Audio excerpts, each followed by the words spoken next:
साथियों, आज ये प्रेस वार्ता भारतीय जनता पार्टी की सबसे बड़ी उपलब्धि जो है उसके बाद है, उसके बारे में है।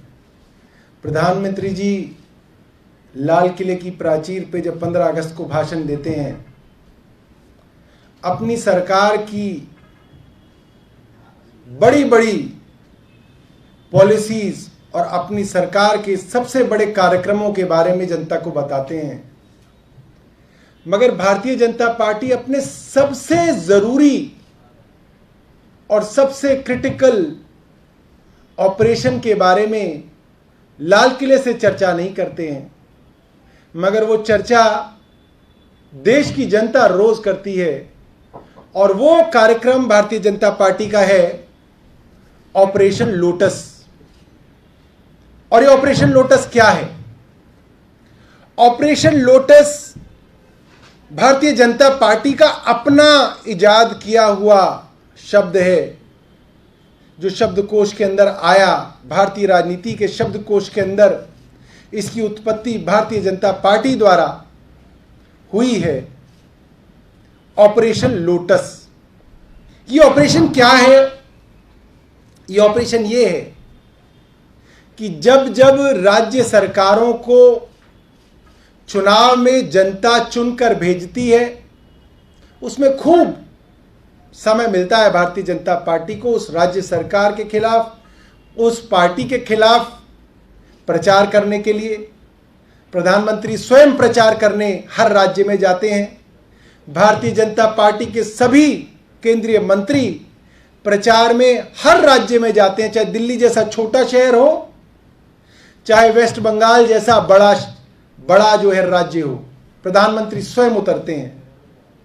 चाहे महाराष्ट्र हो, प्रधानमंत्री और गृह मंत्री स्वयं उतरते हैं मैदान में और प्रचार करते हैं। और जब प्रचार के बाद उस राज्य की जनता भारतीय जनता पार्टी को रिजेक्ट करती है और किसी दूसरी पार्टी को चुनती है, तब जनता के फैसले के खिलाफ एक षड्यंत्र शुरू होता है। भारतीय जनता पार्टी के केंद्रीय मुख्यालय से वो षड्यंत्र शुरू होता है और उस षड्यंत्र का नाम है operation lotus.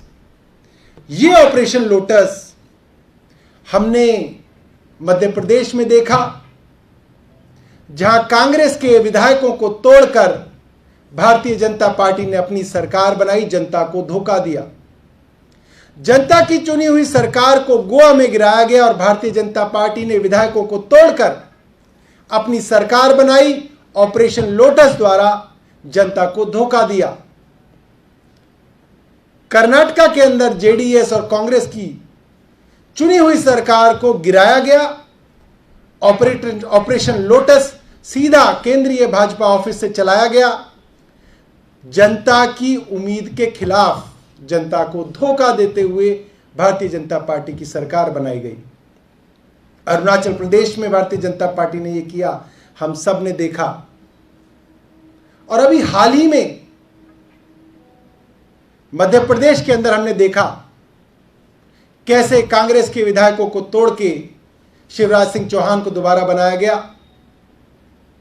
Bharatiya Janata party ने पहले महाराष्ट्र में अजीत पवार के साथ एक ऑपरेशन लोटस का कार्यक्रम शुरू किया।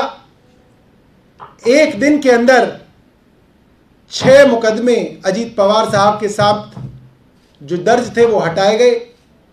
ऑपरेशन लोटस फेल हुआ, भारतीय जनता पार्टी लगी रही और अंततः पिछले महीने शिवसेना को तोड़ के जनता द्वारा चुनी हुई सरकार को गिराया गया। जनता सरकारें चुनती है और भारतीय जनता पार्टी सरकारें गिराती है। दिल्ली में मैं आपको बताऊंगा किस तरीके से भारतीय जनता पार्टी ने ऑपरेशन लोटस चला के दिल्ली की सरकार को गिराने की पूरी कोशिश की। ये इनकी मोडस ऑपरेंडी है, ये इनकी कार्यशैली है। सबसे पहले पार्टी के अंदर नंबर 2 के नेता को अंकित किया गया कि मनीष सिसोदिया पार्टी के नंबर 2 के नेता हैं, इनको टारगेट किया जाएगा। उनके खिलाफ स्कूलों के कमरों को बनाने की गड़बड़ी के अंदर एक बड़ा कैंपेन भारतीय जनता पार्टी ने चलाया। उसमें कुछ नहीं निकला, भारतीय जनता पार्टी हताश हुई। उसके बाद एक्साइज पॉलिसी के अंदर मनीष सिसोदिया जी के खिलाफ आरोप लगाए, उनके खिलाफ कई महीनों से कैंपेन चलाया गया। कैंपेन चलाने के बाद सीबीआई की जांच की धमकी दी गई, सीबीआई की एफआईआर दर्ज की गई। सीबीआई ने 31 जगह छापे मारे, 14 घंटे मनीष जी के यहां 30 सीबीआई के अफसर रहे, उनका चप्पा चप्पा छाना। सीबीआई को कुछ नहीं मिला, ना पैसा मिला, ना सोना मिला, ना कोई बेनामी संपत्ति के कागज मिले। और उसके बाद इतना दबाव बनाने के बाद मनीष जी को कहा गया कि आप भारतीय जनता पार्टी में आ जाइए, आपको मुख्यमंत्री का उम्मीदवार बनाएंगे, आम आदमी पार्टी की सरकार गिरानी है। कुल मिला के operation lotus, Bharatiya Janata party का ऑपरेशन लोटस दिल्ली के अंदर दूसरी बार हमने फेल किया। पहली बार कब फेल किया वो भी बताएंगे, और दूसरी बार आज हमने भारतीय जनता पार्टी का ऑपरेशन लोटस फेल किया। जनता की चुनी हुई सरकार को गिराने का ऑपरेशन हमने फेल किया। एक वीडियो मैं आपको दिखाना चाहूंगा। यह वीडियो तब का है जब हम लोगों ने मीडिया के आगे बताया कि भारतीय जनता पार्टी के नेताओं के आम आदमी पार्टी के पास फोन आ रहे हैं, 5-5 करोड़ रुपए के ऑफर आम आदमी के विधायकों को दिए जा रहे हैं कि आप आम आदमी पार्टी छोड़कर भारतीय जनता पार्टी में आ जाइए। मीडिया के हमारे मित्रों ने बहुत सवाल उठाए, सबूत कहाँ है? भारतीय जनता पार्टी ने कहा ये झूठ बोल रहे हैं, ऐसा हो ही नहीं सकता, हमें क्या जरूरत है आम आदमी पार्टी की, हम इनको क्यों लेंगे, इनको तो हम चिमटे से भी नहीं छुएंगे। और उसके बाद जो ऑपरेशन लोटस का पर्दाफाश भारतीय राजनीति में हमने किया, इससे बड़ा पर्दाफाश आज तक किसी ने नहीं किया होगा। यह आज तक का सबसे बड़ा पर्दाफाश वो है जो हमने किया भारतीय जनता पार्टी का। एक बार वीडियो दिखाएंगे, इसको ऑफ कर दीजिएगा।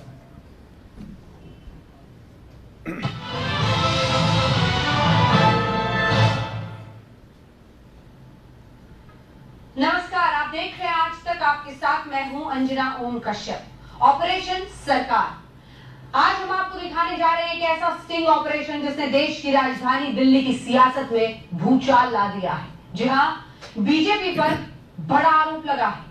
आरोप आम आदमी पार्टी के एमएलए को 4 करोड़ रुपए में खरीदने का। स्टिंग ऑपरेशन से अरविंद केजरीवाल बीजेपी पर गरज रहे हैं, बरस रहे हैं और ऐलान कर रहे हैं कि वो किसी भी कीमत पर दिल्ली में सरकार नहीं बनने देंगे। ये स्टिंग ऑपरेशन किसी और ने नहीं, सुप्रीम कोर्ट में, बल्कि आम आदमी पार्टी ने ही किया है, जिसमें बीजेपी को नेता की खरीद फरोख्त करते हुए दिखाया गया है। हम आपको तस्वीरें दिखा रहे हैं आम आदमी पार्टी की तरफ से जारी किए गए स्टिंग ऑपरेशन में। दरअसल बीजेपी के प्रदेश अध्यक्ष शेर सिंह डागर पर यह आरोप लगाया गया है कि उन्होंने आम आदमी पार्टी के एमएलए मोहनिया को खरीदने की कोशिश की और 4 करोड़ की रकम तक इसके लिए देने को वो तैयार थे। एक प्रेस कॉन्फ्रेंस जिसमें अरविंद केजरीवाल ने आज ये स्टिंग ऑपरेशन जारी करते हुए ये तमाम आरोप भारतीय जनता पार्टी पर लगाए और साथ ही कहा कि किसी भी हाल में हम बीजेपी की ऐसी सरकार नहीं बनने देंगे।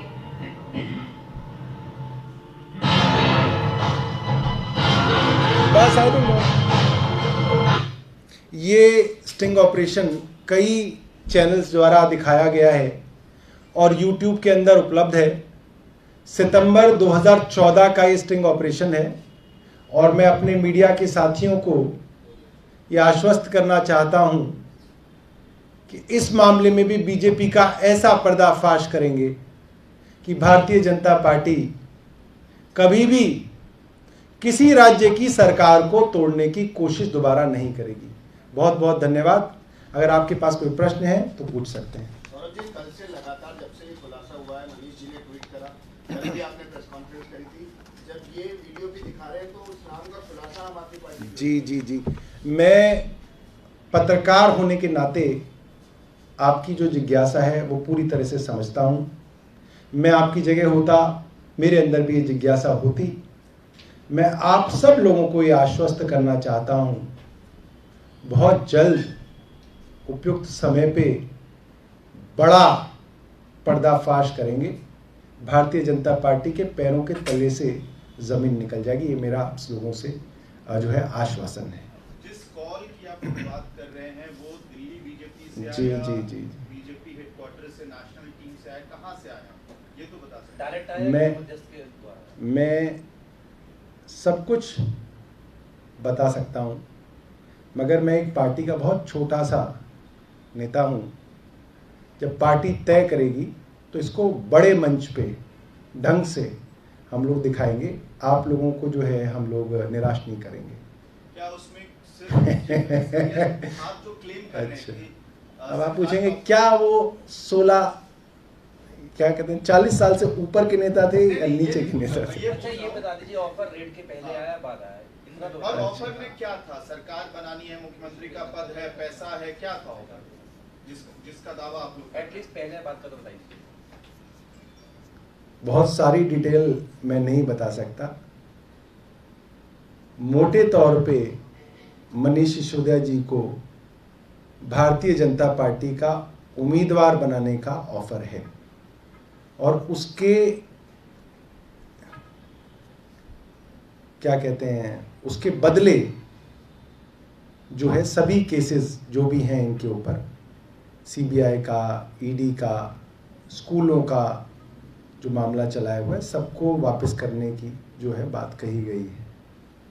सौरभ जी, एलिगेशन और काउंटर एलिगेशन, हाँ। अभी बीजेपी की प्रेस कॉन्फ्रेंस होती है, होने वाली आम है। आदमी पार्टी की प्रेस कॉन्फ्रेंस हाँ। होती है। सवाल लगातार यही चल रहा है, वही आम चल आदमी रहा है। पार्टी के पास कुछ है, राइट। खुलासा क्यों नहीं करते? करेंगे। बीजेपी जो- मैं यही बोल रहा हूँ, क्योंकि भारतीय जनता पार्टी के कुछ नेताओं को मैंने सुना